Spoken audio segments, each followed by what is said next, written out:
à retrouver l'exercice de cette sainte messe catholique qui est, nous le savons, le renouvellement du sacrifice de la croix de façon mystique sur l'autel, le prêtre n'étant rien d'autre que l'instrument du Christ lui-même, qui est le seul et unique prêtre de la messe qui renouvelle encore une fois son sacrifice. Il n'y en a qu'un sur la croix.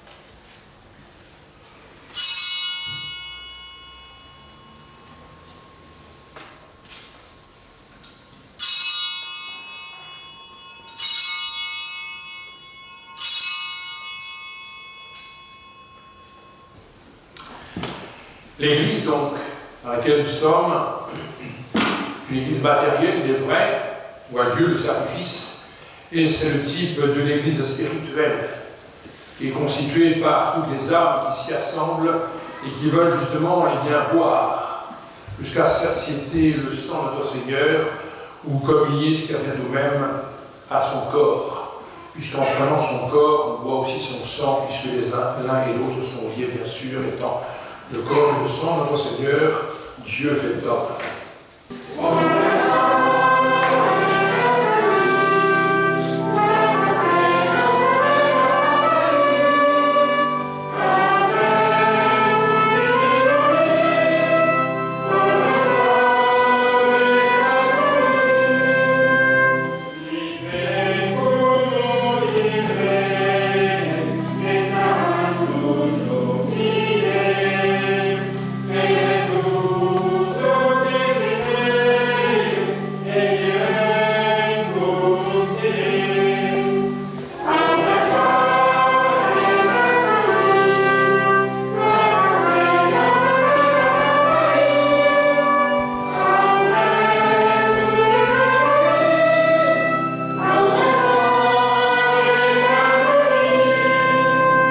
Mais vous étiez à la première messe à la chapelle? Au Pays en Noir? Oui. Oh, oui, bien sûr. Eh bien, au début, on a commencé à Carpentras avec le Père Éloi et on était dans un infect garage. Après, on a été accueillis à Montfavet. Ah bon? À Montfavet, alors là, c'est un cochonnier qu'on a aménagé. C'est là où les bénédictines sont venues. Au début, on avait proposé au Père Éloi ou la chapelle que nous avons actuellement, ou Saint-Pierre. Ah, c'était pas mal non plus. À Saint-Pierre. Mais comme on n'était pas très nombreux, le Père Éloi a eu peur qu'on soit un peu perdu à Saint-Pierre et on a pris la chapelle. C'est bien dommage. Oui.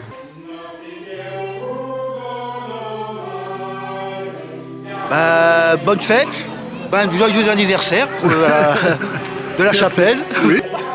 C'est vrai, mais j'ai un peu tardé parce que...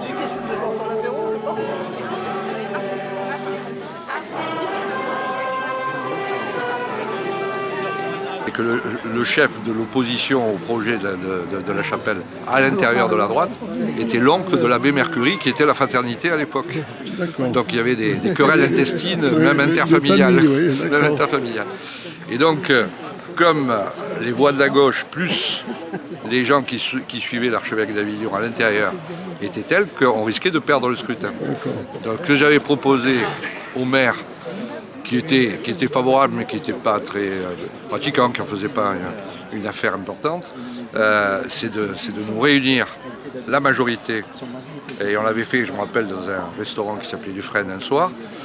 Et à ce moment-là, je me rappelle, on avait pris la parole en disant voilà, on va faire un vote ce soir de la majorité. Et si tous ceux qui sont là respecteront le vote en séance publique, qu'on ne se déchire pas devant le conseil municipal. Et à ce moment-là, le vote sera compliqué.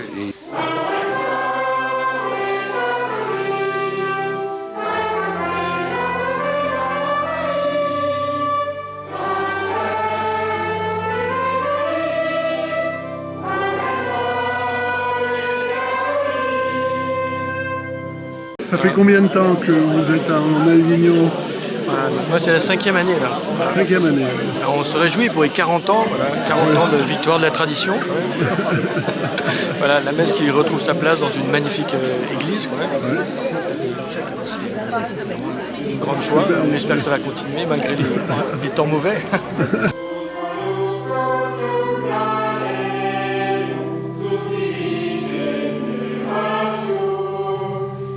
Le temps que vous avez passé en Avignon?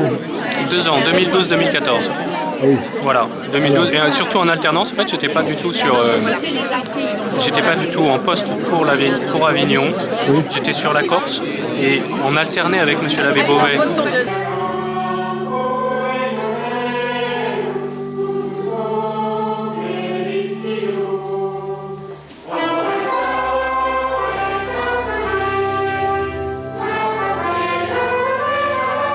Est-ce que je vous remercie pour vos prestations?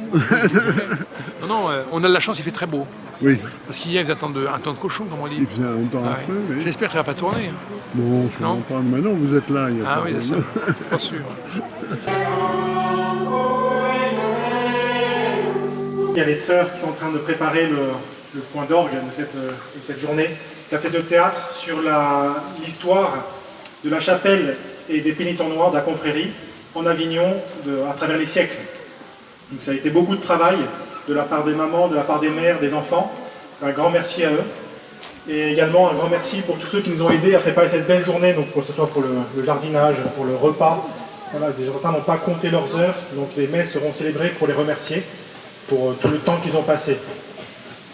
Et bien sûr, notre nation de grâce va d'abord et avant tout envers le bon Dieu pour cette grâce extraordinaire d'avoir cette belle chapelle.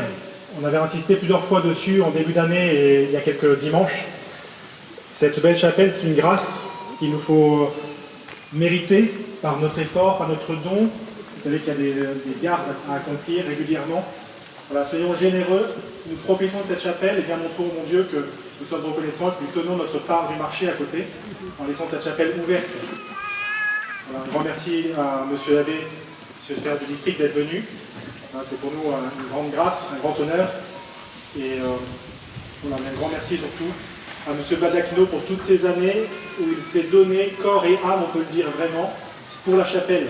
Il est toutes les semaines à la chapelle, fidèle, recevoir les autorités, les membres du pôle culture de la mairie, s'occuper de la sacristie. Voilà, donc c'est un don très discret, mais vraiment particulièrement efficace. Et je pense qu'on peut le remercier avec des applaudissements très vives.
Cette chapelle, je l'ai eue par hasard et par volonté qu'elle soit réouverte principalement au culte catholique traditionnel. Depuis de longs mois, je passais devant cette chapelle qui était constamment fermée, grillage des opercules éventrés. Bon, l'explication c'est que ça avait donné, disons, refuge aux pigeons.